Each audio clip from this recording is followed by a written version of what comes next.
ሰላም ውድ የቻናላችን ተከታታይ አድማጮቻችን እንደምን አላችሁ? ይህ አባን ስፖርት የዩቲዩብ ቻናላችን ነው። ቻናላችንን ሰብስክራይብ በማድረግ ትኩስ የሆኑ ስፖርታዊ መረጃዎችን ቤተሰብ በመሆን ያግኙ እያልን የደውል ምልክቱን በመንካት ስፖርታዊ መረጃዎችን በጊዜ እንዲደርሳችሁ ያድርጉ። በተጨማሪም ላይክ በማድረግ ለሌሎች ተደራሽ እንዲሆን ማድረጋችሁን እንዳትረሱ። በአውሮፓ ሻምፒዮንስ ሊግ ጨዋታዎች ትላንት ምሽት ሲካሄድ ሊቨርፑል ያልተጠበቀ ሽንፈትን አስተናግዷል። በፒኤስቪ በሜዳውና በደጋፊው ፊት 4-1 ተረቷል። በሌላ ጨዋታ ማድሪድ ከሜዳ ውጪ ኦሎምፒያኮስን 4-3 በሆነ ውጤት አሸንፎ ተመልሷል። በዚህ ጨዋታ ላይ ኪሊያን ምባፔ አራቱንም ጎል ማስቆጠር ችሏል። ኢንተር በአንጻሩ በአትሌቲኮ ማድሪድ ባለቀ ደቂቃ በተቆጠረች ግብ ተሸንፎ ተመልሷል። ፒኤስጂ ቶትናምን 5-3 ማሸነፉ ችሏል።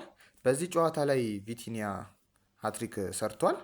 ሌላው በዚህ ሳምንት ተጠባቂ የአውሮፓ ሻምፒዮንስ ሊግ ጨዋታ የነበረው አርሰናል በሜዳው ባየር ሙኒክን ገጥሞ 3-1 በሆነ ውጤት አሸንፏል። እንግዲህ ሁለቱም ክለቦች በዘንድሮ ውድድር እያሳዩ የነበረው አቋም ጨዋታው ተጠባቂ አድርጎት ነበረ እና አርሰናል ይህ ጨዋታ አሸንፏል። እና ጨዋታው እንዴት ነበረ እስኪ? አዎ በትላንትናው ጨዋታ አሁን ላይ ባለው አቋም ሁለቱ የአውሮፓ ምርጥ ቡድኖችን ያገናኘ ነበር። በዚህ ጨዋታ አርሰናል በኤምሬትስ ስቴዲየም የተደረገውን ጨዋታ ማሸነፍ ችሏል። በዚህ ጨዋታ ላይም እንደተለመደው ማጋሊሽ ባይኖርም ሴት ፒስ ማግባት ችሏል። በትላንትናው ጨዋታ አርሰናል ከኳስ ውጪ ምርጥ መሆኑን አስመስክሯል። በተለይ የመጀመሪያ አጋማሽ ላይ ሙኒክ በኳስ ቁጥጥር የበለጠ ነበረ፣ ነገር ግን ምንም አይነት አስፈሪ ሙከራ ማድረግ አልቻለም። በዚህም ረገድ አርሰናል መከላከሉ ምን ያህል ኮምፓክት መሆኑንና ሙሉ ቲሙ ለመከላከል ምን ያህል አቅም እንዳለው ያስመሰከረበት ጨዋታ ነበረ። በዚህም ጨዋታ ላይ ሃሪኬን ምንም አይነት ኳስ መፍጠር አልቻለም። 9 ቁጥር ላይ ወደ ኋላ ተስቦ እንደሚጫወተው ማለት ነው። በቶተናም ቤትም እያለ የመጀመሪያ ተቹን ለሰኑንግሚን እንዴት እንደሚሰጥ ተመልክተን ነበረ። በዚህኛውም ደግሞ ሙኒክ ላይ ምን ያህል ፐርፎርመንስ እያደረገ እንደነበረ እና ምርጥ 3 አጥቂ ጥሩ ቢባል እንኳን የመጀመሪያውን እሱን እንጠራለን። እንደ ምባፔ ያለ ትላንትና ማታ ምርጥ ፐርፎርማንሱን ያሳየውን ምባፔንም እንጠራለን። እንደ ኤርሊን ሃላንድም ያሉትን እና ሃሪኬን ምንም አይነት የሙከራ እንኳን ማድረግ ያልቻለበት ጨዋታ ነበር። ምክንያቱም ሳሊባ በጣም ምርጥ ነበረ። የመጀመሪያ ተቹን እንዳይነካ ያደረገበት አቅም ነበረ። ተለጥፎበት ነበረ ሲጫወት የነበረው። በጣም ምርጥ ነበሩ የአርሰናል መከላከል። ከኪሚች ምርጥ ክሮስ ውጪ አርሰናል በጣም ምርጥ ነበረ። ያቺ በ32ኛ ደቂቃ ካርል ካስቆጠራት ጎል ውጪ ምንም አይነት ደህና ሙከራ ሙኒክ ማድረግ አልቻለም ነበረ። ነገር ግን ኳሱን አንሸራሸር ችሏል። ያም ደግሞ በዲፌንሶቹና በመስመር ተጫዋቾቹ ነበር። አርሰናል ትላንትና የስኬሊ መግባት የኦሊሴ በጣም ምርጥ ነበር። አርሰናል ምን ያህል ሰከንድ አፍ እንደተቀየረ ተመልክተናል። በጣም የካላፊዮሪ መግባት ኦሊሴን ቀጥ አድርጎታል። ያው ቀጥ ማድረግ ብቻ ሳይሆን አታኪንጉ ላይ ምን ያህል እንደጨመረ አሳይቶናል። እሱ ነበረ ሁለተኛው ጎል ሲቆጠር ማዱኬ ሲያስቆጠር ማለት ነው። ትሮዛርድ በጉዳት ምክንያት ሲወጣ ተቀይሮ የገባው ማዱኬ እሱ ሲያስቆጥር ካላፊዮሪ ነበር በሚገርም ረኒንግ ክሮስ አድርጎ ፈርስት ተቹን ክሮስ አድርጎ ማዱኬ ስኮር ያደረገው ማለት ነው። አርሰናል በአጠቃላይ በጣም ከኳስ ውጪና ከኳስ ጋር ምቾት ያለው ቲም እንደሆነ በደንብ አስመስክሯል። ሙኒክ በተለይ ከዚህ በፊት ለሁለት የሚጠጋ ኤክስጂ ነበረው። 1.97 አካባቢ 1.97 አካባቢ ነው ኤክስጂ የሚያስመዘግበው ከዚህ በፊት። ምክንያቱም በእያንዳንዱ ጌም ላይ ማለት ነው ምን ያህል ኤክስጂ እንዳለው 2 ጎል በአንድ ጨዋታ 2 ጎል የማግባት አቅም እንዳለው ያስመሰከረ ነበር። ነገር ግን ትላንትና በአርሰናል ፊት በጣም አንሶ ተገኝቷል። በጣም ትንሽ ቲም እንደሆነ አሳይቶት ነበረ ትላንትና። ማለትም አንድ ነበረ የገባው ጎልና ካርል በዊክ ሌግ የሞከራት ኳስ ነበረች ኦን ታርጌት ተብሎ የተመዘገበው። 2 ኦን ታርጌት ነው አርሰናል ላይ ጫና ለመፍጠር የሞከሩት። ኦሊሴም ምርጥ ነበረ፣ ነገር ግን ሙኒክ ሰከንድ ሃፍ በኋላ በጣም ተዳክሞ እና አርሰናል ደግሞ ቅያሬዎቹ በሚገርም ሁኔታ ሰርቶለት በእነሱ በተቀያሪ አማካይነት ነው ስኮርም ያደረገው አሲስትም ያደረጉት። ለምሳሌ ማዱኬ ስኮር አደረገ፣ ተቀይሮ ገብቶ ነው። በእርግጥ በጉዳት ምክንያት ትሮዛርድን ቢያጡ እና ካላፊዮሪ በገባው 5 ደቂቃም አልቆየም ፈርስት ተቹ አሲስት አደረገ። ማርቲኔሊ ስኮር አደረገ፣ ተቀይሮ ገብቶ 3ኛውን ጎል እሱ ነበር ስኮር ያደረገው። በሚገርም ፊኒሺንግ ጨርሶታል ማለት ነው። እና ስለ አርሰናል ስናወራ የመከላከሉ ሁኔታ ነው በደንብ ልናወራ የምንችለው። አንደኛ በዚህ ጉዳይ ምን ስናወራ አንደኛ 4ቱ ባክፎሩ ብቻ አይደለም የመከላከሉን አቅም የሚጨምረው። ባክፎሩ ብቻ ሳይሆን ሙሉ ቲሙ ኮምፓክት ሆኖ ነው። ስትራክቸሩ በጣም የሚያምር ነው። ለመከላከል በጣም ምቹ ነው። የሆነ ለተቃራኒ ቲም ደግሞ ክፍተትን ማግኘት ምን ያህል እንደሚከብድ በትላንትናው ጨዋታም ከትላንት በፊትም ሉዊስ ኤንሪኬም ብለዋል። እንትን ከኳስ ውጭ ባለ ስትራክቸራል ፎርም አርሰናልን የሚያክል ቲም የለም ብለው ነበር ሉዊስ ኤንሪኬ ፒኤስጂ በአርሰናል ፒኤስጂ ሲያሸንፍ ማለት ነው። በምድብ ጨዋታ ላይ ሲያሸንፍ እንደዛ ብሎ ተናግሮ ነበር። ያንን በደንብ አስመስክሯል። ትላንትና በጣም የሚያምር ከኳስ ውጭ የማጋለሻ ለመኖር በእርግጥ ቲሙን ይጎዳዋል ተብሎ ነበር የተጠበቀው። ነገር ግን በሱ ቦታ ባለፈው ኢንካፔ ነበረ። ዛሬ ደግሞ ለማታ ደግሞ የተጠቀሙት ማስኩዌራን ነበረ እና ምን ያህል የተተረፈረፈ የዲፌንስ ቦታ እንዳላቸው ትላንትና አሳይተዋል። ማስኩዌራን በጣም ምርጥ ፐርፎርማንሱን አሳይቷል። በጣም ምርጥ ነበር። ብቻ አርሰናል መከላከሉ ላይ ስናነሳ እንደ ራይስ ያለ ዲኤም አላቸው፣ ዲፌንሲቭ ሚድፊልደር አላቸው። ዙቢሜንዲ በጣም ምርጥ ነበር። ኢንተርሴፕሽኑ በጣም ያምራል የዙቢሜንዲ። የራይስ ደግሞ ኒንጃ ጭራሽ በጣም ለማውራት እንኳን እስኪከብድ ድረስ ነበር። ማጥቃቱ ላይ መከላከሉ ላይ አንድ ተጫዋች በአንድ ጌም ላይ እንደዚህ አይነት ፐርፎርማንስ ሊያሳይ ይችላል። ነገር ግን በሀገሩም ሲጫወት በእንግሊዝ አይተነዋል። በክለቡም በቻምፒየንስ ሊግም በፕሪሚየር ሊግም ስቲል ነው በጣም ብዙ ጨዋታ የተጫወተው በዚህኛው የውድድር ዓመት ራይስ በጣም ምርጥ ፐርፎርማንስ። አምናም ምርጥ ነበረ። ዘንድሮ ደግሞ በጣም የፓርቲ ያለመኖር እሱ ላይ ሎድ እንዲጨምር አድርጎታል። በእርግጥ ግን ያንንም በደንብ ፐርፎርም እያደረገ ያለ ተጫዋች ነው። በጣም ራይስ ለአርሰናል በትልቅ ወሳኝ ተጫዋች እንደሆነ አስመስክሯል። በሁሉም ቦታ ተጫዋች ቢጎዳ ሳካ ተቀይሮ ወጥቷል። ሪፕሌስ የተደረገው ማዱኬ ነበረ። ምርጥ ፐርፎርማንስ አሳይቷል።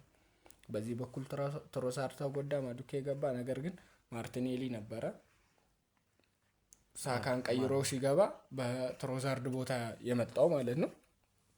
እሱም ችግር የለውም በጣም ሰርቷል። 9 ቁጥር ላይ የጊዮኬሬሽ አለመኖር በሜሪኖ ተተክቷል። ያው በፎልስ ናይን ስትጫወትና በኖርማል 9 ቁጥር ስትጫወት ክሊኒካል 9 ቁጥር ስትጫወት የተለያየ ፎርም ይኖራል። አርቴታም ፎልስ ናይንን በደንብ ተጫውቷል። ከዚህ በፊት ተጫውቷል። በጣም ተጫውቷል። በተለይ ሜሪኖ ወደ መሀል ገብቶ ሲጫወት አይተናል እና የሜሪኖ ወደ መሀል መሳብ በጣም ለሙኒክ ትልቅ ፈተና የሆነው እሱ ነበር። ዲፌንሱ ነው ኳስ ሚነካው በጣም ዲፌንሱና መስመር ተጫዋች መሀል ላይ ኳስ ምንም አይነት ፕሮግረስ እንዳይደረግ ያደረገበት ነው ሜሪኖ በጣም መሳቡ እና ሜሪኖ ሲሳብ ትሮዛርድ ነበረ ሺፍት እያደረገ ስትራይከሩ የሆነ እንደ ፎልስ ናይን እየገባ ተጎርቶ እስኪወጣ ድረስ ማለት ነው። በጣም ምርጥ ፐርፎርማንስ በአጠቃላይ አርሰናል በጣም ምርጥ ነበረ። የሚገባው ውጤት ነበረ። አይ ቲንክ በደንብ ፐርፎርም እያደረገ ነው እና አውሮፓ ላይ አሉ ከሚባሉ ምርጥ ቲሞች መካከል ሁለቱን ያገናኘው ጨዋታ በአርሰናል የበላይነት ተጠናቋል። በጣም በማጥቃቱ ረገድ በደንብ የተሻሉ ነበር። መከላከሉም ያው ከቃል በላይ ነው አሁን ላይ እያሳየ ያለው አርሰናል። በሙኒክ ደረጃ ኦን ታርጌት እንኳን እንዳይደረግብህ ማድረግ በሙኒክ ደረጃ የሚጠራ ቲም በአታኪንግ ሻርፕ የሆነ እንደ ኬን ያሉ ተጫዋቾች 6 ጎል የሚያገባ ቲም ነበረ በቡንደስሊጋ። ፍሬቡርግን 6-2 አሸንፎ የመጣ ቲም ነው እና ይሄን ቲም ኦን ታርጌት እንኳን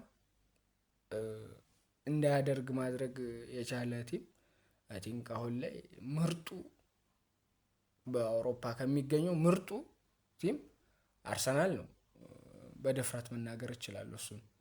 ምክንያቱም አሁን ላይ ያሳየው ያለው ፐርፎርማንስ እና ምርጥ የሚያስብልህ ያለ 11 ብቻ አይደለም እና ጉዳት ሲያጋጥምህ ሪፕሌስ የምታደርግበት ነው። የአርቴታን ምርጥ ቅያሪ ተመልክተናል እና እሱም ደግሞ ጉዳት ሲገጥምህ ቀይረህ የምታስገባቸው ተጫዋቾች በጣም ፐርፎርም የሚያደርጉ ናቸው እና ቤንቾችም በጣም ምርጥ ናቸው የአርሰናል። ስለዚህ ስኳድ ዴብዙ በጣም ሰፊ ስለሆነ ምርጡን አርሰናል ዘንድሮ በደንብ እንመለከታለን ብዬ አስባለሁ። ሃሪኬን ትላንትና እንዳይጫወት ያደረገው ሳሊባ ነበር። በጣም ተለጥፎበት ቆሞ ሲጫወት የነበረው ማለት ነው። ሃሪኬን እንደው በደንብ መታየት የጀመረው ኒኮላስ ጃክሰን ከገባ በኋላ ማለት ነው። ኒኮላስ ጃክሰን ናብሪን ቀይሮ ሲገባ ናብሪ ማነው ኬንን እንደ 10 ቁጥር ቦታ እንደ 10 ቁጥር ተጫዋች ስቦ ሲያጫውተው የዛኔ ነው ኳስ በደንብ መንካት የጀመረው። ምክንያቱም ሳሊባ እንትና ማርክ ማድረግ ይጀምራል። ኒኮላስ ጃክሰን ላይ ተለጥፎ ነበረ ሲጫወት ነበር። የዛን ሰዓት ነው ኬን ኳሶችን መንካት የጀመረው።